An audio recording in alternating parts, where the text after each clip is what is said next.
Hello दोस्तों, welcome back to our channel. तो चलिए शुरू करते हैं हम लोग आज की क्लास यानी कि 13 सितंबर 2024 के करंट अफेयर्स।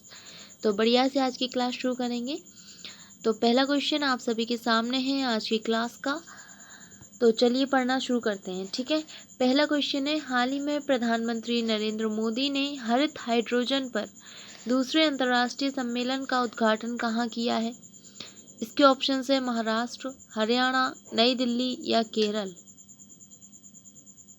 तो इसका सही आंसर है ऑप्शन सी, नई Delhi is the right answer. तो नरेंद्र मोदी ने हरित हाइड्रोजन पर दूसरे अंतर्राष्ट्रीय सम्मेलन का उद्घाटन किया है। कहाँ पर? न्यू दिल्ली में, ठीक है। अच्छा, ये कहाँ पर है? तो देखो, न्यू दिल्ली के भारत मंडपम में, न्यू दिल्ली के भारत मंडपम में इसका उद्घाटन किया गया है, ठीक है। याद रखना, न्यू दिल्ली के भारत मंडपम में, ठीक है, हरित हाइड्रोजन पर दूसरे अंतर्राष्ट्रीय सम्मेलन का उद्घाटन किया गया। क्लियर? कब से कब तक ये आयोजन हुआ? तो 11 से 13 सितंबर तक इसका आयोजन किया गया है। क्लियर? नेक्स्ट क्वेश्चन पर चलेंगे हम लोग। अगला क्वेश्चन देखिए, हाल ही में अंतर्राष्ट्रीय दक्षिण सहयोगी दिवस कब मनाया गया है। इसके ऑप्शंस हैं 10 सितंबर, 11 सितंबर, 12 सितंबर या 13 सितंबर को। तो इसका सही आंसर हो जाएगा आप सभी का ऑप्शन सी, 12 सितंबर को। 12 सितंबर इज द राइट आंसर। तो 12 सितंबर को अंतर्राष्ट्रीय दक्षिण सहयोगी दिवस मनाया गया, ठीक है। 12 सितंबर is the right answer. Next question है, हाल ही में भारत और किस देश के बीच अल नजह अभ्यास का आयोजन किया गया है। इसके ऑप्शंस हैं कनाडा, ओमान, मॉरिशस या आयरलैंड। तो इसका सही आंसर हो जाएगा आपका option B, Oman is the right answer. तो भारत और ओमान के बीच अल नजह, ठीक है, याद रखना, अल नजह अभ्यास का आयोजन किया गया है। कब किया गया? तो देखो, सबसे पहले तो इसका आयोजन जो है वो 13 से 26 सितंबर के बीच होना है, ठीक है। 13 से 26 सितंबर तक इसका आयोजन किया जाएगा अल नजह अभ्यास का। किसके बीच? भारत और ओमान के बीच, ठीक है। ये तो समझ आ ही गया, भारत और ओमान के बीच ये जो अभ्यास है वो हो रहा है। क्लियर? अच्छा, इस बार इसका 5th एडिशन यानी कि 5वां संस्करण इस बार इसका आयोजित किया जा रहा है। इसको याद रखना है आप सभी को, 5वां संस्करण आयोजित किया जा रहा है, ठीक है। तो इसकी शुरुआत कब हुई थी? देखो, इसकी शुरुआत हुई थी 2015 में। याद रखना, इसकी शुरुआत हुई थी 2015 में और इस बार इसका 5th एडिशन है। तो इसका मतलब ये है, ये समझ जाना कि ये हर 2 साल में आयोजित किया जाता है, ठीक है। ये जो मतलब ये जो अभ्यास है वो प्रत्येक 2 साल में आयोजित होता है, ठीक है। 2 साल में आयोजित किया जाता है ये अल नजह अभ्यास, ठीक है।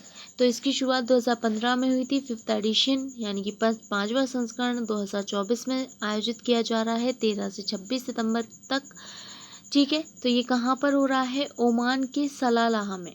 याद रखना, ओमान के सलालाह में। कहाँ पर? ओमान के सलालाह में इसका आयोजन किया जा रहा है। क्लियर? चलिए अगला क्वेश्चन देखें। नेक्स्ट क्वेश्चन है, हाल ही में IMF ने वित्त वर्ष 2024-25 में भारत की GDP दर कितने प्रतिशत रहने का अनुमान लगाया है। इसके ऑप्शंस हैं 8.5%, 6.4%, 7.8% या 7%। तो इसका सही आंसर हो जाएगा आप सभी का option D, 7% is the right answer. तो IMF ने अपना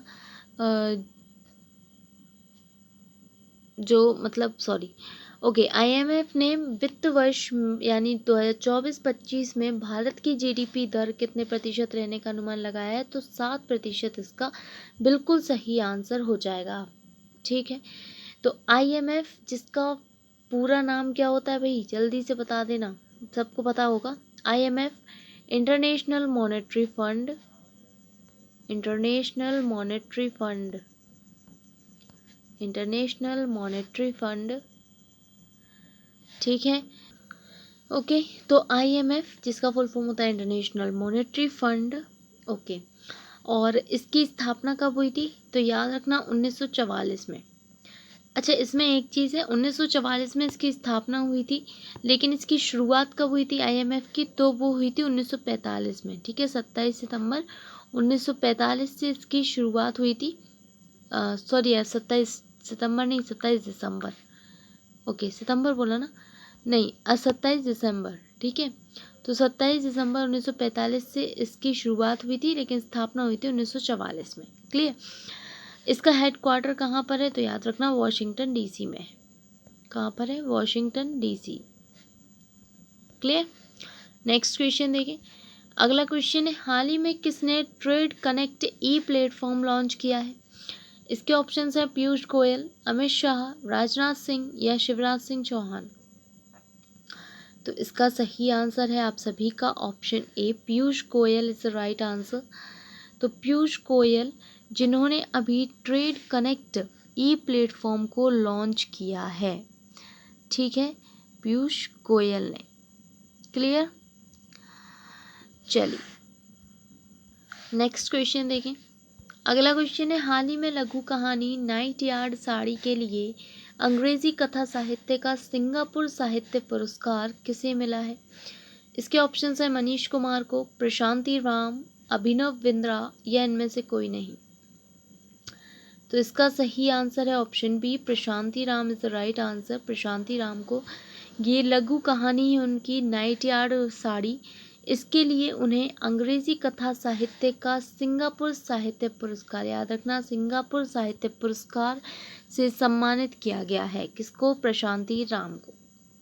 ठीक है, अगला क्वेश्चन है, हाल ही में चंद्रयान 3 ने किस पर 2050 से 250 से अधिक भूकंप के कंपन का डेटा संग्रहित किया है? चंद्रयान 3 ने किस पर 250 से अधिक भूकंप के कंपन का डेटा संग्रहित किया है? इसके ऑप्शंस हैं बुध, शुक्र, चंद्रमा या पृथ्वी।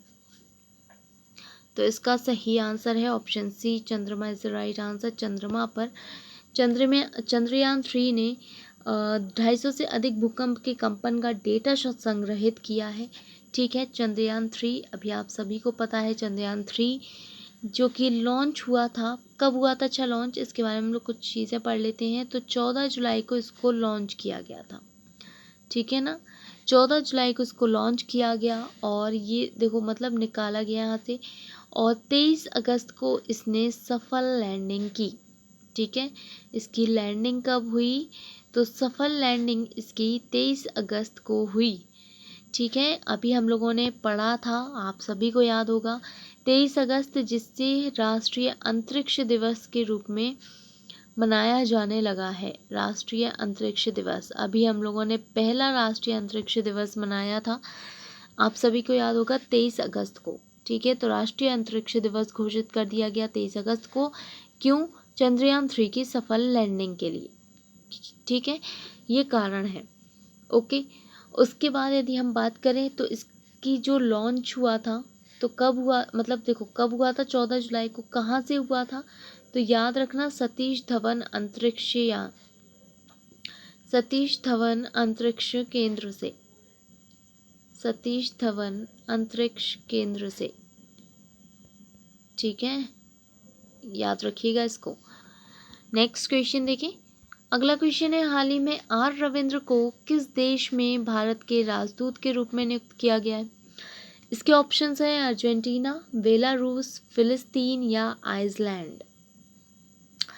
तो इसका सही आंसर होगा option D, Iceland is the right answer. Iceland के नए भारत के राजदूत बन गए हैं आर रविंद्र। ओके, अगला क्वेश्चन है, हाल ही में केंद्रीय मंत्रिमंडल ने कितने वर्ष से अधिक आयु के लोगों को आयुष्मान भारत जन आरोग्य योजना में शामिल करने का फैसला किया है? इसके ऑप्शंस हैं 50 वर्ष, 60 वर्ष, 70 वर्ष या 65 वर्ष। तो इसका सही आंसर है ऑप्शन सी, 70 वर्ष से अधिक आयु के लोगों को जो भारत जन आरोग्य योजना है इसमें शामिल करने का फैसला किया है। ठीक है, कितने एज के? 70 वर्ष से अधिक। ओके, 70 वर्ष से अधिक लोग आयु के लोगों को ओके, तो नेक्स्ट क्वेश्चन देखेंगे। अगला क्वेश्चन है, हाल ही में एवियो किसने लॉन्च किया है? इसके ऑप्शंस हैं अडानी, रिलायंस, सैमसंग या टाटा। तो इसका सही आंसर होगा ऑप्शन ए, अडानी ने। ठीक है, अडानी ने एवियो लॉन्च किया है।